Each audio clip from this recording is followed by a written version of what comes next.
Bom, primeiro eu vou, olha, se me permitem, veja, essa pergunta propicia falar isso. Hoje o conceito de curso superior. No meu tempo, eu acho que, diferentemente de todos os jovens que aí estão assistindo, né, no meu tempo, curso superior era sinônimo de bacharel. Então você falava assim, você não, aliás, até por sinal, você não falava, eu me formei bacharel em administração, bacharel em direito. Não, eu que fiz o curso superior de direito, curso superior. Então, repetindo, era sinônimo. Curso superior era o bacharel, né, nas diferentes áreas. Isso com o tempo, assim, com o ensino se desenvolvendo, surgiram outras modalidades de ensino. Haja vista o caso que nós estamos aqui. Claro. Quer dizer, o ensino presencial e ensino à distância. Imagina falar em ensino à distância no começo aí, foi inimaginável, não sei se tem essa expressão. Bom, aí o que se deve entender e o que se entende hoje por curso superior? Aliás, isso devido não só ao mercado, e aí vem a Lei de Diretrizes Básicas, 96, que define, vamos de certa forma. Então, curso superior hoje é tudo que vem depois do curso médio. Então, você tem bacharel, os pós-graduação, lato sensu, stricto sensu, os MBA, os tecnólogos, que é curso superior, os sequenciais. Então, o curso superior é tudo que vem depois do médio. Do médio, isso. Então, agora, a pergunta mais específica dele. Como é que a gente vê os tecnólogos, vamos dizer assim, hoje? É uma modalidade, o mundo todo, de maneira geral, ele está se pautando para o ensino de menor duração, mais focado e consequentemente, recursos mais baratos. É isso que a sociedade, que o mundo todo está exigindo. E os tecnólogos vêm ao encontro desses princípios. Vai. Então, o tecnólogo hoje, então veja, como é que o Conselho vê? Tanto é que a questão de uma semana, isso pela primeira vez, a gente está podendo falar isso assim, já estamos divulgando isso, e pode registrar no Conselho. Então, o bacharel, ele abrange o nível de conhecimento da área de administração como um todo, e o tecnólogo parte da área de conhecimento. Então, exemplificando. Então, o bacharel de administração, ele tem a formação para atuar no campo de marketing, recursos humanos, finanças, materiais, logística, enfim, bastante amplo.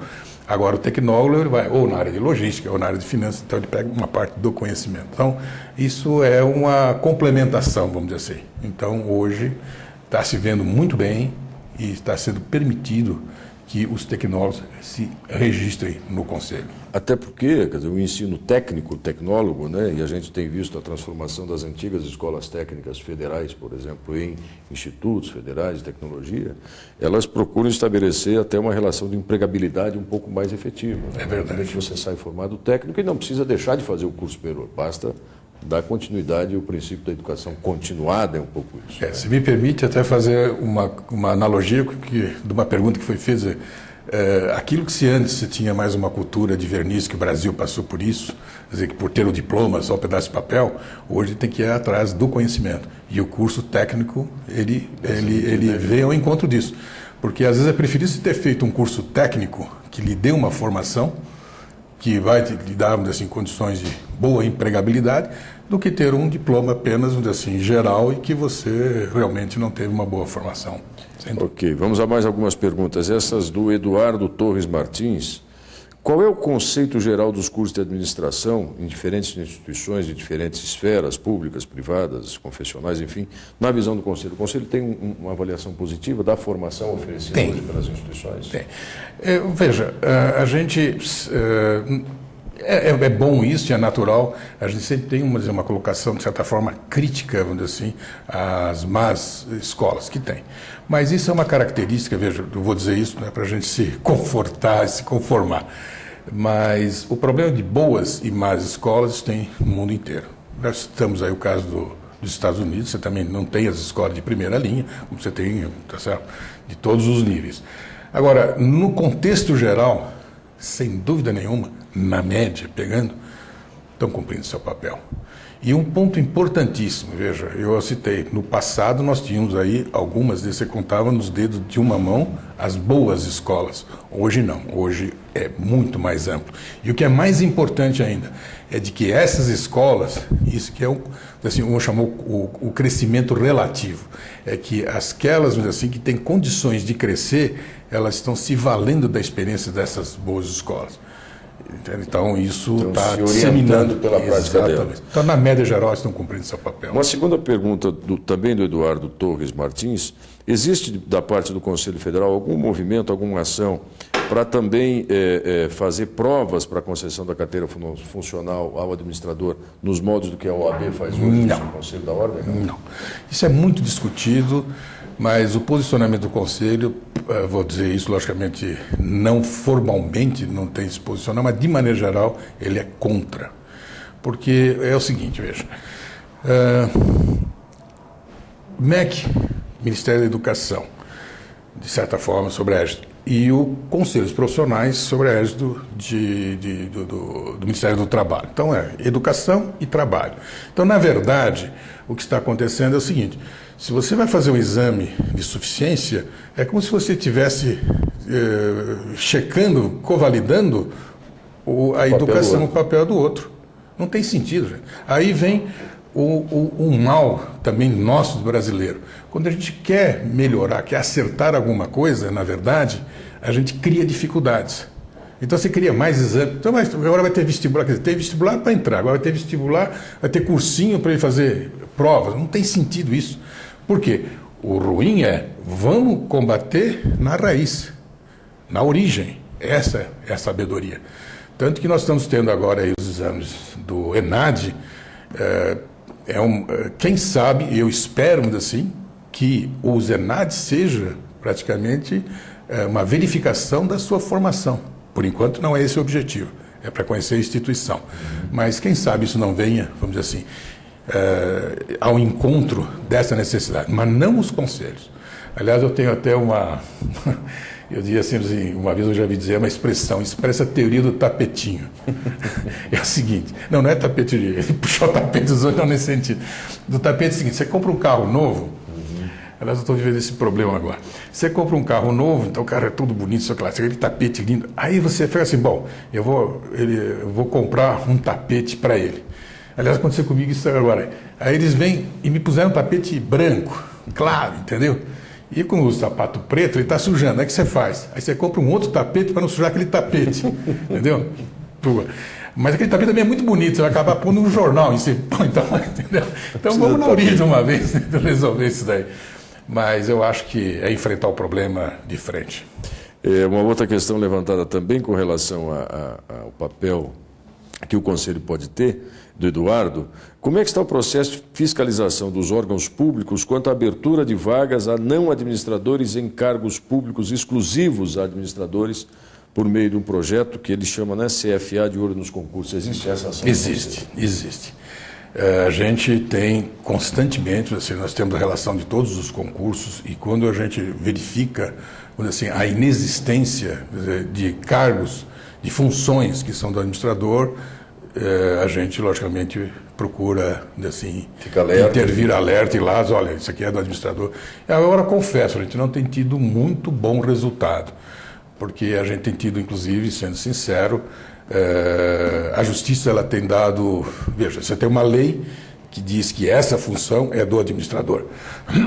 E nós temos, inclusive, chegando até no judiciário, logicamente, e temos perdido alguns casos, dizendo, não, mas o edital não diz isso. O edital diz que esse cargo não... Então, ele se vale pela lei do edital, mas esquece da lei da outra. Então, o que a gente está procurando fazer agora, além de continuar essa fiscalização, é nas empresas de concurso essa conscientização, naquele sentido de parceria, de esclarecimento, claro. Que eu acho que a gente vai ter muito melhor resultado. Ok, bom, nós tivemos essas várias perguntas aqui, estamos nos aproximando daqui a pouco do finalzinho de mais esse programa, essa teleconferência aqui, hoje com o tema Cenários e Perspectivas na Formação Profissional em Administração, com o Dr. Roberto Carvalho Cardoso, que é o presidente do Conselho Federal de Administração. Eu queria lhe oferecer ainda mais uns 5 minutinhos para as suas considerações finais aí, Quais são agora, talvez, as perspectivas? Falamos bastante dos cenários. O que é que nos reservam os próximos anos, tanto no âmbito da formação do administrador da empresa, do setor privado, quanto do administrador público e, sobretudo, para esses jovens estudantes que estão nos acompanhando e que vão fazer, inclusive, desta atividade, desta teleconferência, um material para acrescentar na sua formação, complementar, enfim. Quais são as perspectivas que nós podemos apresentar para este jovem no âmbito da formação profissional em administração? Bom, primeiro com relação à perspectiva, vou começar do fim, vai. Eu confesso, eu acho assim, hoje, eu comparando quando eu me formei com os alunos que estão se formando, porque se formaram, né? A batalha é mais dura.